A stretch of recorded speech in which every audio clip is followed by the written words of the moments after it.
Улсын драмын Эрдэмийн театрын тайзнаа Царцаа намжил 3 ертөнцийн аялал адал явдалд хүүхдийн жүжиг хөшгөө нэлээ. Тус жүжигийг 5 дугаар сарын 29, 30, 31 болон 6 дугаар сарын 1-ний өдөр тоглох юм. Царцаа намжил 3 ертөнцийн аялал хүүхдийн жүжиг нь Монгол ардын 5 үлгэрийг нэгтгэн найруулснараа онцлогтой. Царцаа намжил жүжиг нь элографик дүрслэл ардын үлгэрийн хэв шинжийг орчин үеийн тайз дэлгэцэн шийдэлтэй уялдуулжээ. Иймээс хүүхдийн сэтгэхүй болон сэтгэл зүйд эргээр нөлөөлөх гэдгийг уран бүтээлчид онцоллоо. Жүжигийн найруулгыг орчин үеийн тайз дэлгэцэн график дизайны технологи хөгжим дуу бүжгийн элементүүдийг уялдуулан шийдвэрлэжээ.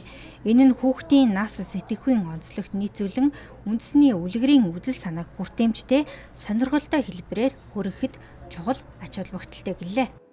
Бид нар ер нь батсан учир юу вэ гэхээр бид нар өөрсдөө өв соёл Монгол ухаанаар бүтсэн ийм сайхан уран бүтээлүүдээ бол үзэгч түмэнд яагаад үзүүлж болохгүй гэж яагаад бид нар дандаа гадны юмыг тоглох ёстой юм тийм ээ. Тэгэхээр бид нар одоо хүүхдүүд чинь бас гадаад юм л бол их явж штэ. Үндсэн Монгол гэдэг юм аа бол мартах би гэсэн бидний сэтгэлийн гүнд байгаа тэр бэрхшээлүүдийг зовж исэн тэр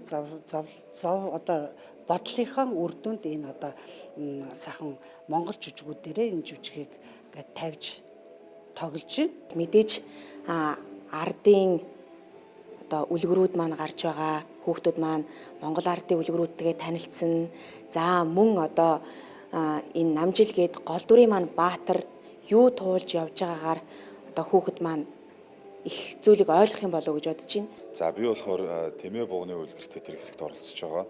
Тэгээд онгороо, бардам, мунхаг зан хүүхдүүдээ та нарыг юунд хүргэж, юунд аваачих вэ? Тэ юу алдахад хүрэх вэ гэдэг тэр том сургаалыг бол үзүүлсэн тийм үзэгдэл болсон байгаа. Монгол ардын үлгэрийн өв сан бол хязгааргүй баялаг их өв сан байдаг. Гэхдээ энэ үлгэрийг орчин үеижүүлж, энэ үлгэрийг судалж хооронд нь нийцүүлж шин үеийн үзэгчдийн хүртэл болгох асуудал бол маш учир дутагдaltaй байгаа.